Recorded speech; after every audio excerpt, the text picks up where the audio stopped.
Introducing the big names. Nobunaga episode 2. Now, this episode came out, I believe, was it Sunday? Yeah. And so, if you haven't seen it, then just let me know. It's been out a couple days. Alright, yeah. Yeah. This episode was very important. Not gonna lie. There wasn't a boatload of action. I mean, there was action at the beginning scene, a lot of what we got from last episode, but then a continuation. Nobunaga, Nobu. Let me just be real about this dude. This dude, straight killer. He doesn't care. It's like he was made for warrior. Like he was a born, bred, dead warrior, straight up. And then doggone, they come in the giant war armor. It shuts down for a bit. I guess it needed a recharge or something. Then we get a meet up with Nobunaga, a bit with the female Jean, however you want to say it, Jian. One of the things that caught me is, and then Nobunaga later talked about it. She pulls a blade while the dude's driving in the thing. Like, yeah. What the hell is wrong with you? You just pulling the blade. He easily disarms you. And he's like, and he tells her later, like, yeah. And that's what I tell people. You don't pull a weapon unless you plan on using it. He said, because you won't have a second chance. Don't draw a blade unless you have a second chance. I tell people that about guns. Don't be pulling out them guns and be making them threats. No. You pull out a gun if you plan on using it. Just simple. Life lesson right there. But anyways, they all meet up, and yes, Da Vinci is still alive, baby. Sir Leonardo da Vinci. That's what I'm talking about. Sweet. So, everybody meets up. Mitsuhide, aka Mitsu. He introduces himself. And we see some funny talk about this. We also see oh my goodness, aka Monkey. Doggone, what? His name always slips me. But Monkey. Anyways, and so Samurai, I guess Mitsu is a devoted samurai of Nobu, because he said, to referring to master. Anyways, so they have a good old long talk and trying to figure things out and trying to find stuff out from Da Vinci. And Nobu is trying to find out from Jin what's going on, why you here. Here she talks about destiny, and he says some wise stuff and everything, right? And Da Vinci gives him a breakdown. Nobu's like, alright, this and that. Da Vinci gives the war armor, to no surprise to Nobu. He also offers his services. Now Nobu's thinking, the thing I really love about this episode is the depth of the character. Like, they show Nobu the irony, the paradox that is his name, the fool. He's quite wise actually. But then we see also Mitsu once again. We saw his level-headedness. But then we also saw with Monkey that he's a quick learner. He's great with machines and whatnot. A bit of irony. I see a lot of irony. The only one we have seen irony with is Mitsu. But Monkey though.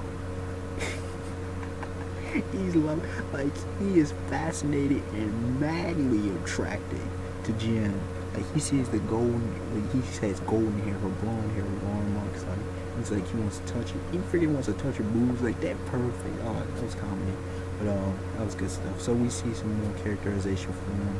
And then we also see Jen. She's still trying to figure things out. She's thinking Savior King, classic anime kind of stuff. Anyways, her conversations with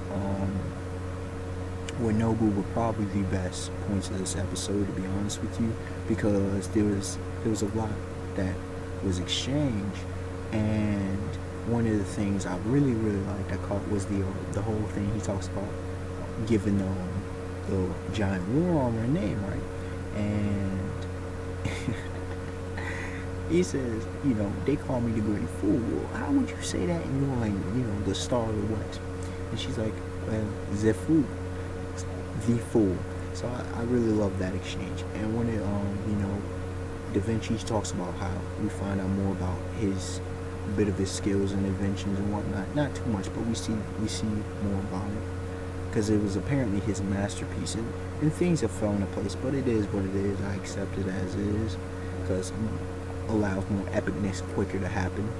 Um, the other key point that we saw was the fact the whole council meeting. Yes, it was a round table in Camelot. Now I suspected that at first, but and I was wondering about the dude in the flying chair. I'm like, nah, that can't be. But yes, it is.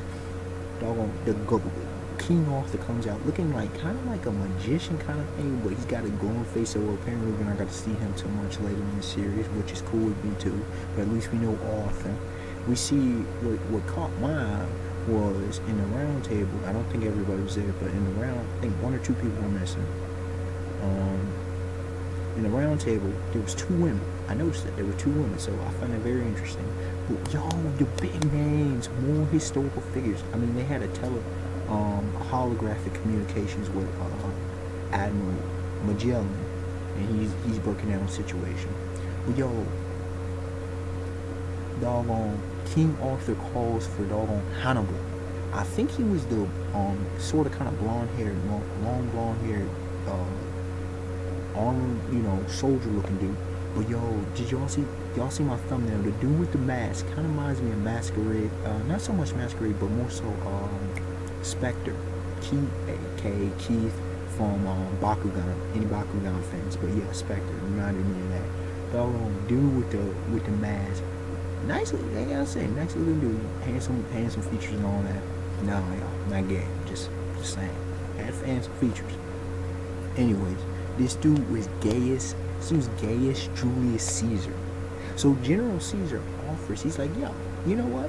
I want to handle the situation on finding out about this whole birth of the dragon, because they were saying some things about this time of year, the dragons and the cosmos, they're not meshing well. And they said the birth of a dragon. Now it's got to be talking about Nobu's awakening something, and they knew it has to do with Da Vinci. So I mean, put context clues together. 1, 2, 3, 4. Y'all figure it out. And then last but certainly not least, we talk about Ichihime.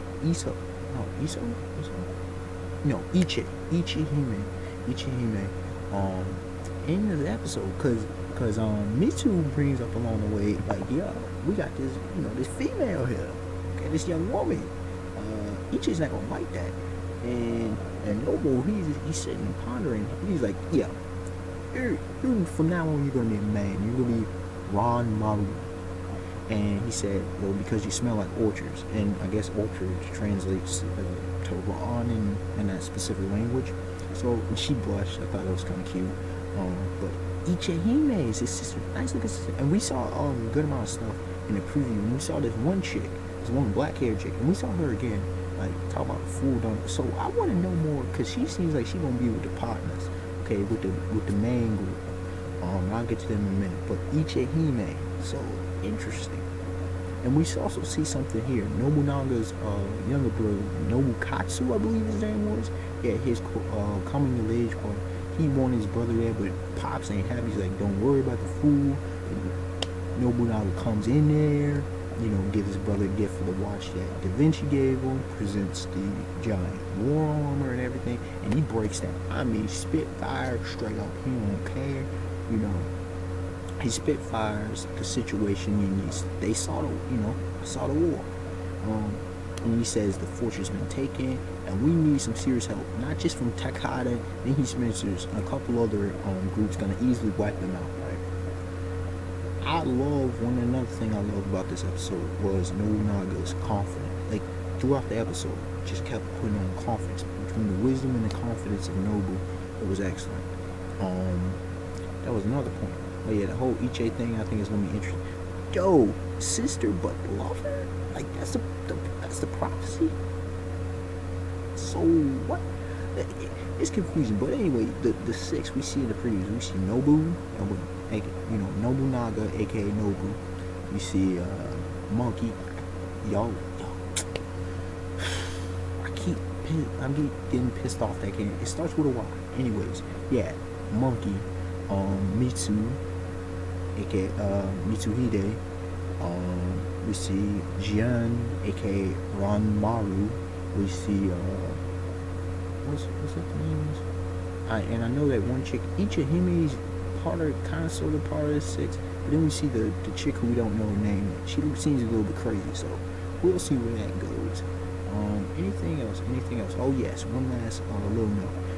If you saw my episode 1 review, you'll know that I talked about the horse-looking things. Well, we got confirmation on their names. They're called winged horses. Okay, and apparently they're also over in the Star of the West, not just Star of the East.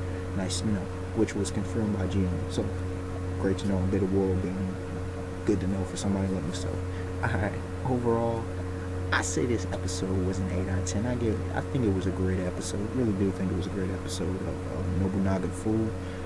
I mean, there was plot progression, but obviously nowhere near that mind-blowing stuff that happened in the mind-blowing intro episode that happened in episode 1. I mean, you just don't really come across stuff like that, especially for intro episodes, okay? Very often. Anyways, but I mean, I'm not knocking this, I'm not taking this down. It just, it was plot progression, not a boatload. It was slowed down. A bit. There wasn't as much action, which is cool with me. There really wasn't so much storytelling, but what it was a focus on the introduction of characters and a bunch of characterization of a whole bunch of characters. Even characters we just introduced to, like Caesar. We got a bit of intro with him. We got a bit with King Arthur. But it was focused mainly on Nobunaga's whole group. A bit more with his father. We saw a younger brother. So it was a lot of good stuff. All right, y'all. Till next time. Peace.